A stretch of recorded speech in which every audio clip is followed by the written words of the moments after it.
ഇതൊരു വ്യക്തിയുടെ അനുഭവം നിങ്ങളുടെ ശ്രദ്ധയിലേക്ക് കൊണ്ടുവരാം. എൻ്റെ പേര് ആലീസ്. ഞാൻ ഒരു ഷുഗർ രോഗിയാണ്. എൻ്റെ കണ്ണിൻ്റെ വലത്തെ പിരിയത്തിൽ ഒരു നെല്ലിക്കായുടെ വലിപ്പത്തിൽ ഒരു മുഴയുണ്ടായിരുന്നു. ഓപ്പറേഷൻ ചെയ്യുവാൻ എനിക്ക് വലിയ പേടിയായിരുന്നു. കാരണം ഞാനൊരു ഷുഗർ രോഗിയാണ്. നോക്ക്, ഒരു അമ്മച്ചിയുടെ ഒരു വേദന. ഇപ്പോൾ ഒരു പാവപ്പെട്ട കുടുംബം, ഒരു മലമ്പ്രദേശം, അവിടെ ഈ അമ്മച്ചി കണ്ണിൻ്റെ മുകളിൽ ഒരു വലിയ നെല്ലിക്കോളം വലുപ്പമുള്ള ഒരു കുരുവുമായിട്ട് അങ്ങനെ ജീവിക്കുകയാണ്. സഹായിക്കാൻ ആരും ഉണ്ടായിരുന്നെങ്കിൽ നേരത്തെ തന്നെ പോയി ഓപ്പറേഷൻ ചെയ്യേണ്ടതായിരുന്നു. അതുമാത്രമല്ല, ഷുഗർ രോഗി ആയതുകൊണ്ട് ഓപ്പറേഷൻ ചെയ്യാൻ പേടിയാണ്. ഇങ്ങനെ ആ ഒരു വേദന സഹിച്ച അങ്ങനെ ആ മലമ്പ്രദേശത്ത് ജീവിക്കുകയാണ്. അങ്ങനെ ഇരിക്കുമ്പോഴാണ് ഷാലോം ടി വിയിൽ അഭിഷേകാഗ്നിയുടെ ആ പ്രോഗ്രാമിനെ കുറിച്ച് മറ്റുള്ളവർ ഞങ്ങളോട് അറിയിച്ചത്. അങ്ങനെ ഞങ്ങളും അഭിഷേകാഗ്നി പ്രോഗ്രാം കാണുന്ന കുടുംബമായി മാറി. അഭിഷേകാഗ്നിയുടെ സമയത്ത് എൻ്റെ ഈശോയെ, എൻ്റെ ഈ മുഴ മാറ്റി തന്നതിനെ സുഖപ്പെടുത്തണമേ എന്ന് ഞാൻ എൻ്റെ കർത്താവിനോട് നിലവിളിച്ച് പ്രാർത്ഥിച്ചു. രണ്ടാമത്തെ ആഴ്ചയായപ്പോഴേക്കും എൻ്റെ വലത്തെ കണ്ണിൻ്റെ മുകളിൽ നെല്ലിക്കാട് വലുപ്പത്തിലുണ്ടായിരുന്ന ആ മുഴ തീർത്തും അപ്രത്യക്ഷമായി. ഹല്ലേലൂയ. ആലീസ് മാത്യു കൈപ്പള്ളിൽ കോട്ടയം ജില്ലയിൽ നിന്ന് സാക്ഷ്യപ്പെടുത്തുകയാണ്. പ്രിയപ്പെട്ട സഹോദരൻ, ചിന്തിച്ച് നോക്ക്. ഒരു ഷുഗർ രോഗി വേദനിച്ചൊരു മൂലയിൽ കഴിയുകയാണ്. യേശു ആ വേദന അറിഞ്ഞു. ആ രോഗിയുടെ അടുത്തേക്ക് ചെന്ന് യേശു സുഖപ്പെടുത്തി. വിശുദ്ധ മാർക്കോസിന്റെ സുവിശേഷത്തിൽ 3-ാം അധ്യായത്തിൽ 1 മുതൽ മറ്റൊരു രംഗം സുവിശേഷം നമുക്ക് വരച്ചു കാട്ടുകയാണ്. ഒരു സാബത്ത് ദിവസം ഒരു സിനഗോഗിലാണ് ഈ രംഗം അരങ്ങേറുന്നത്. ഇതാ യേശു അവിടെയുണ്ട്. കുറേ പേര് അവിടെ സമ്മേളിച്ചിട്ടുണ്ട്. അപ്പോൾ അവിടെ ഫരീസയരും സിനഗോഗ് അധികാരികളും പലരും യേശുവിനെ ഉറ്റുനോക്കിക്കൊണ്ടിരിക്കുകയാണ്. എന്താ കാരണം? അവിടെ കൈ ശോഷിച്ചു പോയ ഒരു മനുഷ്യൻ, ഒരു ഒരു പ്രത്യേക സാഹചര്യത്തിൽ ചികിത്സ ലഭിക്കാതെ കൈ ശോഷിച്ചു പോയി ജോലി ചെയ്യാൻ പാടില്ലാത്തൊരു മനുഷ്യൻ അന്ന് യേശുവിൻ്റെ അരികിൽ ആ ശുശ്രൂഷയിൽ പങ്കെടുക്കാൻ വേണ്ടി അവിടെ എത്തിയിട്ടുണ്ട്. ആ മനുഷ്യനെ കണ്ടപ്പോൾ യേശുവിന് മനസ്സലിഞ്ഞു. ആ മനുഷ്യൻ്റെ നേരെ ഹൃദയം തുറന്നു. ആ തകർന്ന മനുഷ്യൻ്റെ കണ്ണുനീരാണ് യേശുവിൻ്റെ മനസ്സിൽ ഇപ്പോൾ നിറഞ്ഞു നിൽക്കുന്നത്. ആ കൈ ശോഷിച്ചു പോയ ആ മനുഷ്യനെ കണ്ടപ്പോൾ യേശു ആ മനുഷ്യരുടെ എങ്ങനെ ഇടപെട്ടു? വിശുദ്ധ മാർക്കോസിന്റെ സുവിശേഷം 3-ാമത്തെ അധ്യായം 3 മുതലുള്ള വാക്യങ്ങൾ. കൈ ശോഷിച്ചവനോട് അവൻ പറഞ്ഞു, എഴുന്നേറ്റ് നടുവിലേക്ക് വരൂ.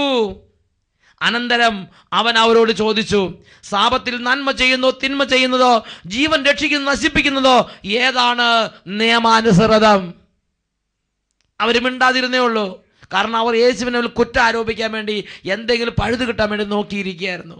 അപ്പോൾ അവരുടെ ഹൃദയ കാഠിന്യത്തിൽ ദുഃഖിതനായി. നോക്ക്, യേശുവിൻ്റെ മനസ്സിൻ്റെ വേദന.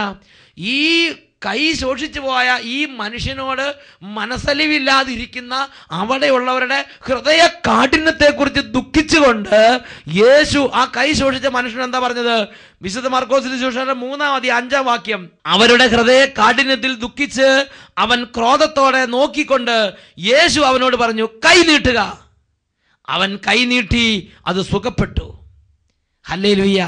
നോക്ക്, ഒരു സാധാരണ ഒരു അന്തരീക്ഷത്തിലെ മനുഷ്യൻ്റെ ധാരണകളിലെ തകിടം മറിച്ചുകൊണ്ട് ഈശോ സാപത്തിൽ പോലും രോഗം സുഖപ്പെടുത്തി തകർന്ന മനുഷ്യരോടുള്ള തൻ്റെ ഹൃദയത്തിൻ്റെ തുറവി ഈശോ പ്രകാശിപ്പിക്കുകയാണ്. എന്താണ് യേശുവിൻ്റെ മനസ്സ്? രോഗികളോടും തളർന്നവരോടും തകർന്നവരോടും കണ്ണുനീരിരിക്കുന്നവരോടും എന്താണ് യേശുവിൻ്റെ മനസ്സെന്ന് വിശുദ്ധ മാർക്കോസിന്റെ സുവിശേഷത്തിൽ 1-ാം അധ്യായം 40-42 വാക്യങ്ങളിൽ രേഖപ്പെടുത്തപ്പെട്ടിട്ടുണ്ട്. ഒരു കുഷ്ഠരോഗി അവൻ്റെ അടുത്ത് വന്ന് മുട്ടുകുത്തി അപേക്ഷിച്ചു, കർത്താവേ, അങ്ങേക്ക് മനസ്സുണ്ടെങ്കിൽ എന്നെ ശുദ്ധനാക്കാൻ കഴിയും.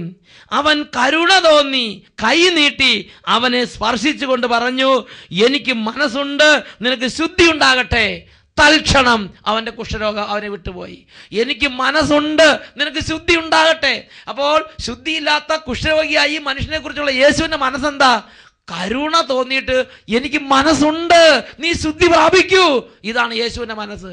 കണ്ണില്ലാത്തവനെ കുറിച്ചാണെങ്കിൽ യേശുവിൻ്റെ മനസ്സെന്താ? നിനക്ക് നല്ല കണ്ണുണ്ടാകട്ടെ. കടബാധ്യതയുള്ളവരെ കുറിച്ച് യേശുവിൻ്റെ മനസ്സ്, നിന്റെ തകർച്ചയിൽ നിന്ന് മാറ്റം ഉണ്ടാകട്ടെ.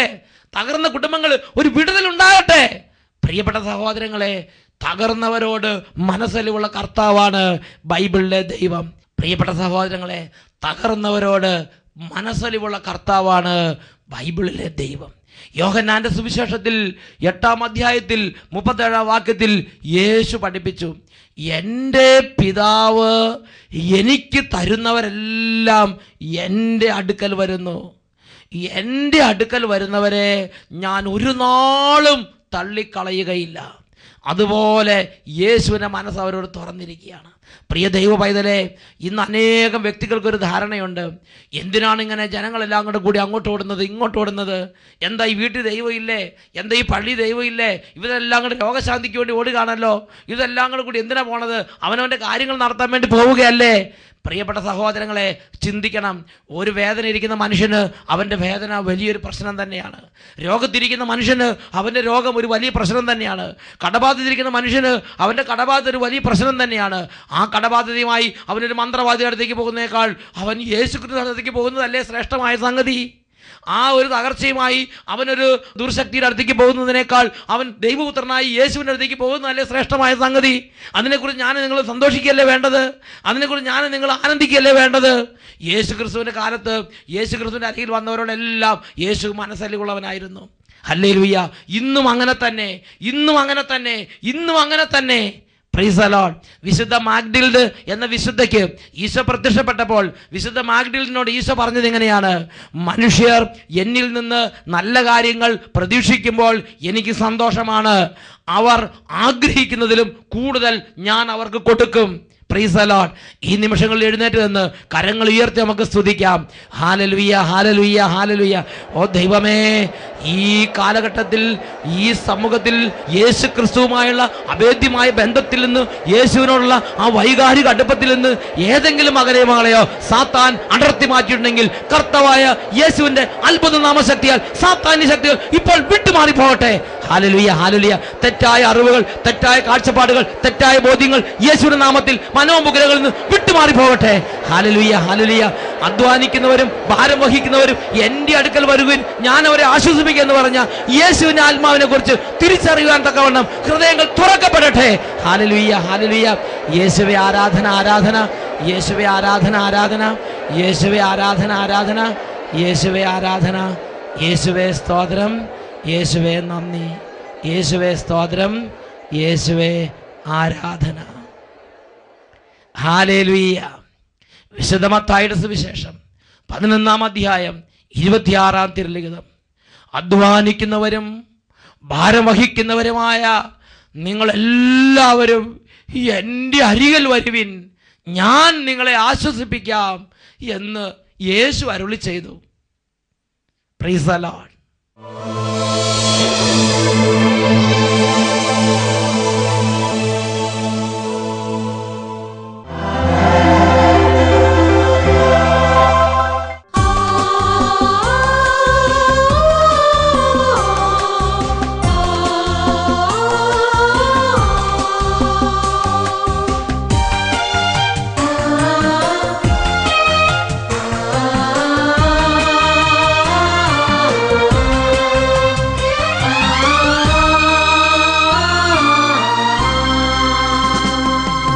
തിരുവോസ്തിയേ സ്നേഹകൂദാശയേ ആത്മാവിലണയാത്ത തിരിനാളമേ, അകലാതെ നീ എൻ്റെ അകതാരിൽ വരണേ, നിത്യമാം ജീവന്റെ വഴിയാകണേ.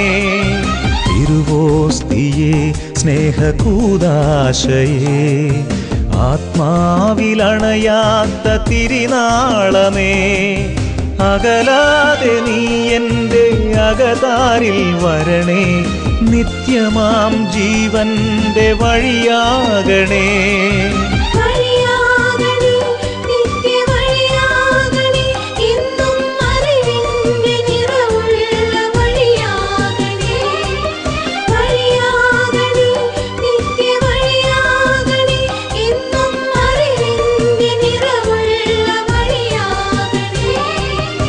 തിരുവോസ്തിയേ സ്നേഹകൂദാശയേ ആത്മാവിലണയാത്ത തിരിനാളമേ. വിശുദ്ധ മത്തായിയുടെ സുവിശേഷം 18-ാം അധ്യായം 18-ാം തിരുലിഖിതം. നിങ്ങൾ ഭൂമിയിൽ ബന്ധിക്കുന്നതെല്ലാം സ്വർഗത്തിലും ബന്ധിക്കപ്പെട്ടിരിക്കും. നിങ്ങൾ ഭൂമിയിൽ അഴിക്കുന്നതെല്ലാം സ്വർഗത്തിലും അഴിക്കപ്പെട്ടിരിക്കും. ഈ നിമിഷങ്ങളിൽ രണ്ട് കരങ്ങളും കർത്താവിൻ്റെ സന്നിധിയിലേക്ക് ഉയർത്തി നമ്മുടെ കുടുംബത്തിൽ നിന്നും ജീവിതത്തിൽ നിന്നും ഓരോ തരത്തിലുള്ള ഉപദ്രവങ്ങൾ വിട്ടുപോകാൻ വേണ്ടി ആഗ്രഹിക്കാം. രണ്ട് കരങ്ങൾ ഉയർത്തി ഓരോ കുടുംബാംഗങ്ങളും അനുഭവിക്കുന്ന ബുദ്ധിമുട്ട് എന്താണോ, ഇപ്പോൾ അനുഭവിച്ചുകൊണ്ടിരിക്കുന്ന തടസ്സങ്ങൾ എന്താണോ, വേദനകൾ എന്താണോ, ആ അന്ധകാരത്തിലേക്കും കണ്ണുനീരിലേക്കും തകർച്ചകളിലേക്കും ദൈവശക്തി വ്യാപരിക്കാൻ ആഗ്രഹിച്ച് യേശുവിന്റെ നാമത്തെ വിളിച്ച് സ്തുതിക്കട്ടെ. Hallelujah, hallelujah, hallelujah. ഓ ദൈവമേ, ഉന്നതങ്ങളിൽ നിന്നുള്ള ശക്തി ഇടിമിന്നൽ പോലെ വ്യാപരിക്കട്ടെ. ദൈവമേ, ആകാശം ചായിച്ചിറങ്ങി വരണമേ. യെശയ്യാ 64:1 കർത്താവേ, ആകാശം പിളർന്ന് ഇറങ്ങി വരണമേ. ഇപ്പോൾ ഈ കുടുംബങ്ങളിൽ കാലങ്ങളായി അനുഭവിച്ചുകൊണ്ടിരിക്കുന്ന ഓരോ കണ്ണുനീരിലേക്ക് അങ്ങയുടെ കരുണ വ്യാപരിക്കട്ടെ കർത്താവേ. രോഗികൾ ഇപ്പോൾ യേശുവിന്റെ നാമത്തിൽ സൗഖ്യം പ്രാപിക്കട്ടെ. രോഗക്കിടക്ക് ഇവിടെ ചാടി എഴുന്നേൽക്കട്ടെ. ഓ ദൈവമേ, ബാലികാബാലന്മാരെയും കുഞ്ഞുമക്കളെയും അവിടുന്ന് സ്പർശിക്കണമേ കർത്താവേ. തകർന്നുകൊണ്ടിരിക്കുന്ന കുടുംബങ്ങളിൽ നിന്ന് സാമ്പത്തിക തകർച്ചകൾ യേശുനാമത്തിൽ വിട്ടുമാറി പോകട്ടെ.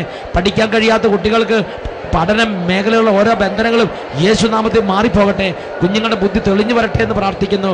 Hallelujah, hallelujah. യേശുവേ ആരാധന, ആരാധന. യേശുവേ ആരാധന, ആരാധന. Hallelujah, hallelujah. യേശുവേ സ്തോത്രം, യേശുവേ നന്ദി, യേശുവേ സ്തോത്രം.